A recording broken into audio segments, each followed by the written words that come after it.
Hi friends, మనం చూస్తుంటాం చాలామంది బెగ్గర్స్ ఈ బెగ్గింగ్ చేసిన డబ్బుల్ని ఏం చేస్తారు అని చాలామంది రకరకాల కామెంట్స్ చేస్తారు. దాన్ని పక్కన పెట్టండి.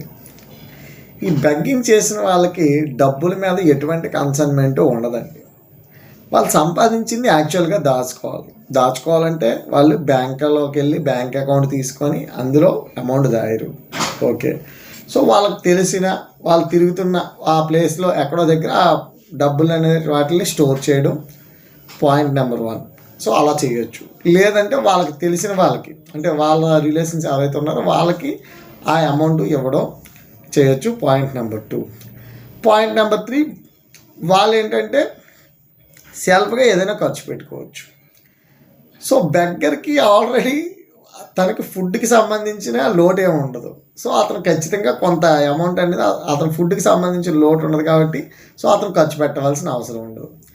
నెక్స్ట్ వచ్చిన డబ్బుని జాగ్రత్తగా దాయిద్దాము అంటే ఆయనకి బ్యాంక్ అకౌంట్ ఉండదు కాబట్టి బ్యాంక్లో దాయడు. పోనీ ఇంకెక్కడైనా స్టోర్ చేసినా అది మంచి ప్లేస్ అయితే అతనికి మళ్ళీ అతను రెండోసారి వెళ్ళేసరికి అది ఉంటుంది, లేదంటే ఎవరైనా పట్టుకెళ్ళిపోవచ్చు.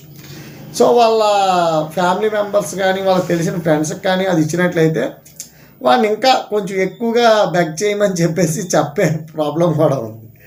సో ఇలాగా ఒక లక్ష్యం లేకుండా డబ్బును సంపాదించేవాడికి ఇన్వెస్ట్మెంట్ చేసే అర్హతే లేదు.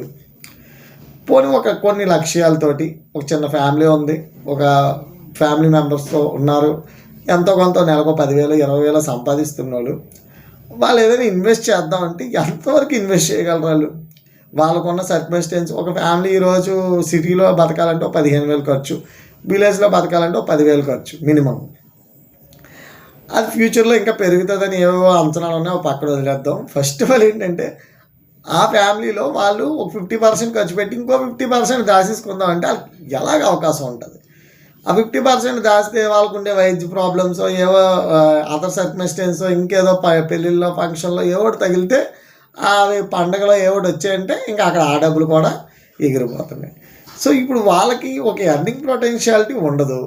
పోనీ అలాగని ఎవరైనా చెప్దామంటే చెప్తాం, కానీ వాళ్ళు ఆ వర్క్ వదిలేసి, అంటే వాళ్ళకి అవకాశం ఉన్నా ఎవరో ఒకరిని రెగ్యులర్గా మీరు టచ్అప్ చేసుకుంటూ మీ ఎకానమీని బిల్డ్ చేసుకోవడానికి you have to try your self.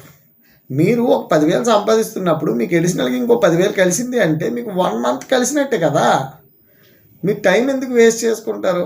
So time waste చేసుకోకుండా ఎకానమీని బిల్డ్ చేసుకోవడానికి మంచి మార్గంలో ముందుకు వెళ్దాం అనేది నా ఉద్దేశం. అదే మీకు చెప్దాం అనుకున్నాను, చెప్తున్నాను.